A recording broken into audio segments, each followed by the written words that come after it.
মুদের শান্তি সুখের পায়রা পুঁজি, শান্তি সুখের গো। আমরা চাই একমাত্র আল্লাহর জমিনে আল্লাহর দিনকে বাস্তবায়ন করে আল্লাহর কোরআন অনুযায়ী আমরা এই দেশটা পরিচালিত করব। দেখলাম কত নেত্রী নেতা মিঠা মিঠা বলল কথা।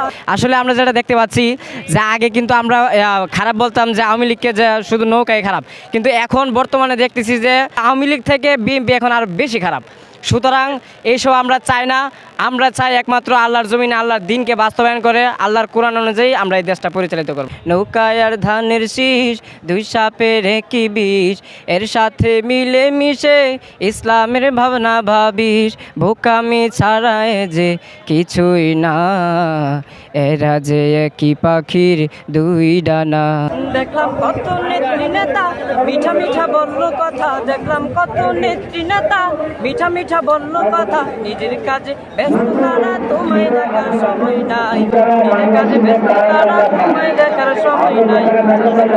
ভাই শ্রমিক ভাই একটি কথা শোনা যাও, জেনে রেখো ইসলাম ছাড়া অন্য কোথাও শান্তি নাই। আমার কৃষক ভাই শ্রমিক ভাই একটি কথা শোনা যাও, জেনে রেখো ইসলাম ছাড়া অন্য কোথাও শান্তি নাই। মুদের শান্তি সুখের পায়রা পুঁজি, শান্তি সুখের গো।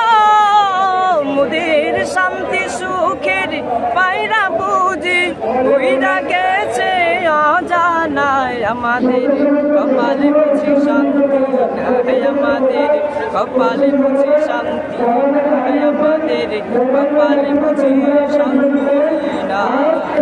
এই সঙ্গীতটি লিখেছেন হচ্ছেন মরহুম আইনুদ্দিন আলাজাদ রহমাতুল্লাহ আলাই। আমার নাম মোহাম্মদ সালমান। আমি চাই বাংলাদেশের 90% মানুষই চায় যে বাংলাদেশে ইসলামিক শাসন প্রতিষ্ঠা। বাংলাদেশে যারা ইসলামপন্থী আছে তারা সবাই চায় যেন বাংলাদেশের মানে যতগুলা ইসলামিক দল আছে সবগুলো দলের বক্স যত নির্বাচনের বক্স যেন একটা হয়, এটা সবাই চায়। সবাইকে আমি আহ্বান জানাবো, উদার আহ্বান জানাবো, আপনারা সবাই একসাথে মিলেমিশে কাজ করার চেষ্টা করবো। আমরা এখন থেকে কোনো হাত পাকানোই মানে যারা যে রিক্সা এখন থেকে আমরা কিছু কিছু ভাগ হয়ে গেছি যে মানুষ বলতেছে যে নতুন প্রজন্মের ভোট হোক, হাত পাকায় নতুন প্রজন্মের ভোট হোক রিক্সা মার্কে। আমি এটা বলবো না, আমি বলবো আমরা বলবো যে নতুন প্রজন্মের সবার ভোট হোক ইসলামিক বাক্সে, একটা বাক্সে চাই।